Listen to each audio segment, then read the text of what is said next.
Looking at this acacia tree, you can see here, well, that's fly paper. I keep fly paper out. Simple physics. If the flies are stuck to the fly paper, then they can't be stuck on my face. So anyway, you can see how useful this tree would be to either the indigenous peoples, or even if somebody was trying to survive and like maybe they were lost out in the desert or whatever, because right here, just in this little patch right here, there's everything you'd need to make a fire. That bowed stick right there, and a shoelace. You could make a fire starter bow. Use that straight stick that's beneath it, and that piece of bark that's laying on the ground right there. You could, that's enough to get a fire going right there. Or I can imagine the indigenous peoples that used to live here 1,000 years ago, these trees being very, very valuable. It's also a haven for a lot of the bird life out here. And I've seen everything from little tiny finches to sparrows, buzzards, eagles, hawks. 2 different kinds of dove live out here. And you know, of course, everybody right now, because it is 116 degrees, is trying to stay out of the heat, except for me.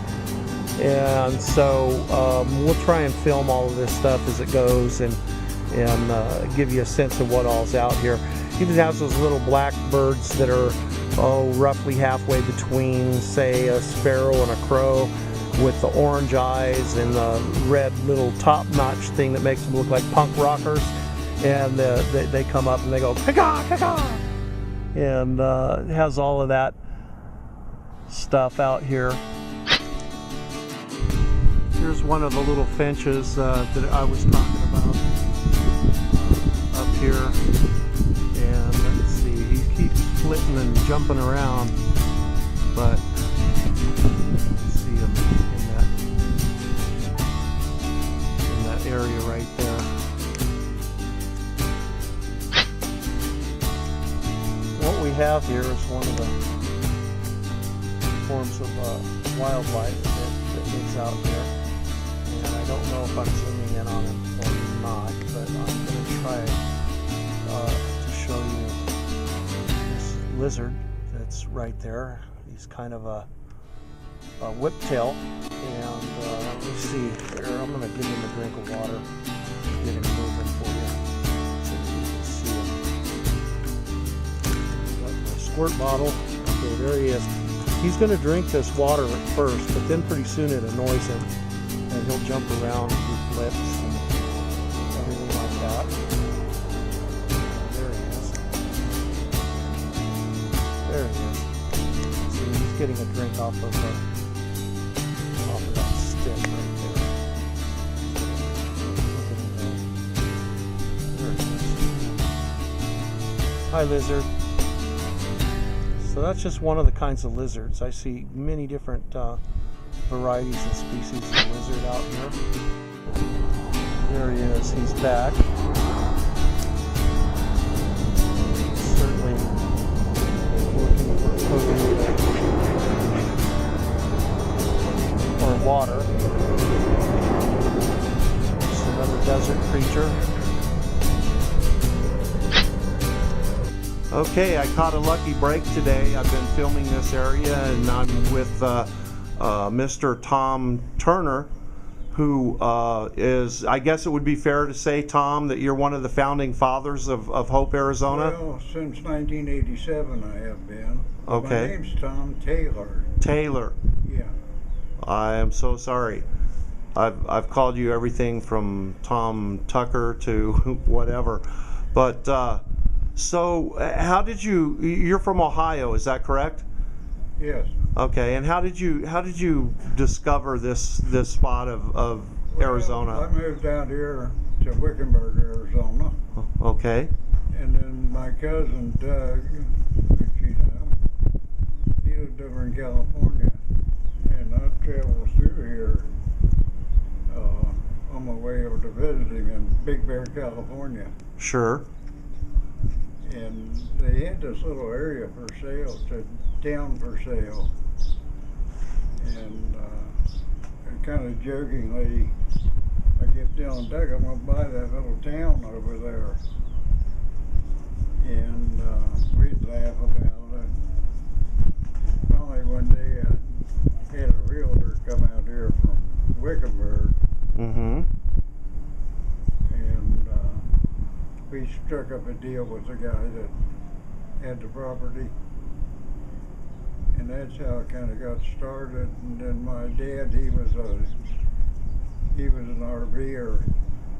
We built the RV park and made a lot of improvements here in the area. We got 280.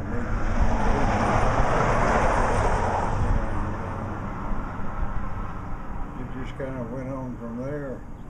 At the filling station, it was here, but it caught on fire.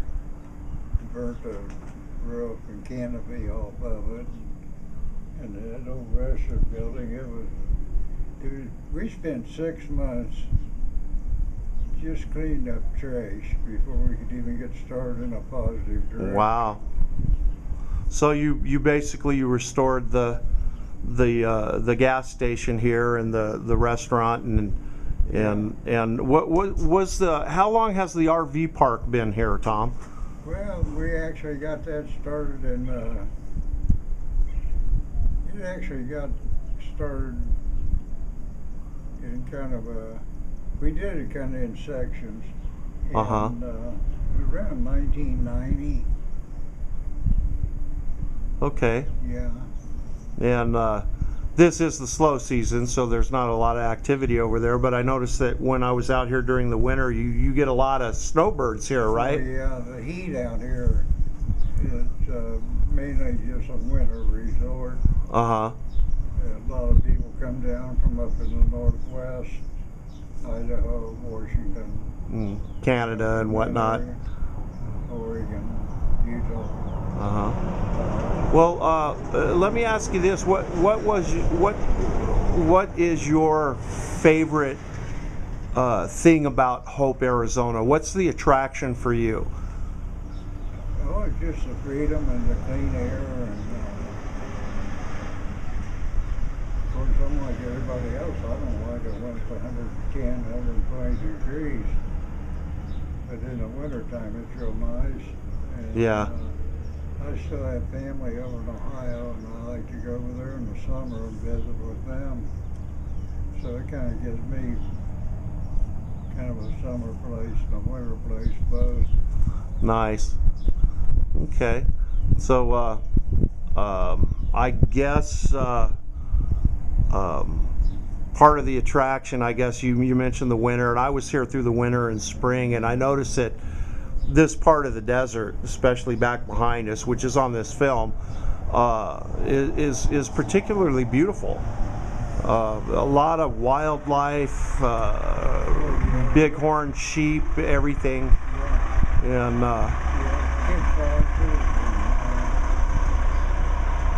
amazing the amount of wildlife. It's hard to believe there's any out there, out here on the desert like this where it's so dry. It's pretty amazing how much wildlife there is out here. oh, absolutely.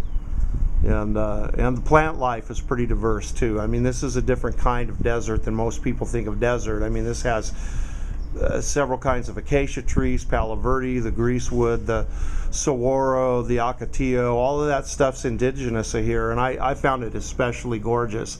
Yeah, we got a pretty diversified plant life here.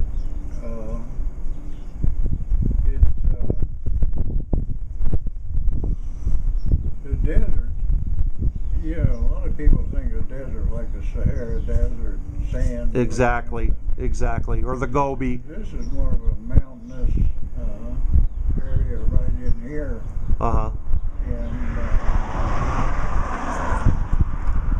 I don't know, it's a real pretty little valley when you come down the hill there over the pass. It's a real pretty valley. I don't know, I guess the high heat's what keeps the people out here. It was real nice all year like it is in the wintertime. so many people out there you couldn't move. Oh, I imagine so. This high heat in the summer Yeah. pretty much runs everybody out. And then come winter time, they come back again. And, like I say, it's more of a winter resort type thing. Sure, sure. Well, I noticed that what used to be the cafe, the restaurant over here is for rent. And in my opinion, this is an awesome spot. I see a lot of people come through here. Sometimes 2 or 3 dozen bikers come in at once, and I think that'd be a great place for a person to have a restaurant. And you have that up for rent right now? Yeah, that's for rent right now. I got a guy that's possibly going to open that up. Oh, nice. Put in kind of like a Subway, or I'm not really too interested in renting it as a So if someone watching this video was interested and wanted to do something like that, they could contact you by just calling the number on the sign, yeah? Yeah, they can contact the RV park over there. Okay. And then they'll forward the message. I'm not always here. Like I say, I'm getting ready to go back to Ohio. Yeah, I heard you actually set out, but you had some mechanical issues up in Flagstaff. That was Yeah. that was a deal in itself there. Yeah. Well, life is still life, isn't it? Yeah, that's just the way it goes. Okay. Well, listen, Tom, we really appreciate your input on this video. I will burn you a DVD so you can have your own copy, but this is going to go up on my channel on YouTube. And certainly, sir, thank you for your time today. Oh, thank you.